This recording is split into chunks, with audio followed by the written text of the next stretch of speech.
त्याग तिथेच करा जिथे त्याची कदर केली जाते. सूर्यप्रकाशात जर दिवा लावत बसाल तर त्या दिव्याचे अस्तित्व नाहीसे होऊन जाते. स्वतःच्या आयुष्यात रंग भरायचे असतील तर समोरच्याचे रंग ओळखता आले पाहिजेत. प्रत्येक गोष्ट मनाला लावून घेत बसाल तर कायम दुःखी राहाल. म्हणून जो जसा असेल त्याच्यासोबत तसेच राहा. हे कलियुग आहे, त्यामुळे हे विसरून जा की लोक तुमच्यासोबत कुठल्याही स्वार्थाशिवाय नातं ठेवतील. तुमच्या मनाचे पुस्तक त्याच व्यक्तीजवळ वाचा जो शब्दांचा अर्थ आणि त्यामागील भावना समजू शकेल. स्वतःला जिंकायचे असेल तर डोक्याचा उपयोग करा आणि इतरांना जिंकायचे असेल तर हृदयाचा उपयोग करा. सहज मिळणारी गोष्ट जास्त दिवस चालत नाही आणि खूप दिवस चालणारी गोष्ट आयुष्यात सहज मिळत नाही.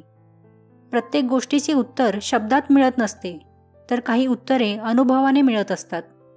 धनाने माणूस हव्या त्या सुखसोयी विकत घेऊ शकतो, पण मनाची शांती मिळवण्यासाठी त्याला चांगले कर्मच करावे लागते.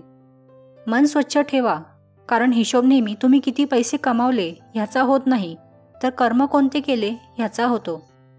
जमिनीवर पडलेला माणूस पुन्हा उठून उभा राहू शकतो, परंतु नजरेतून पडलेला माणूस पुन्हा नजरेत भरणे महाकठीण. तुमच्यावर जळणाऱ्या लोकांसमोर कायम खुश राहा, कारण तुमचे खुश राहणे त्यांना जिवंतपणीच मरण यातना देतात.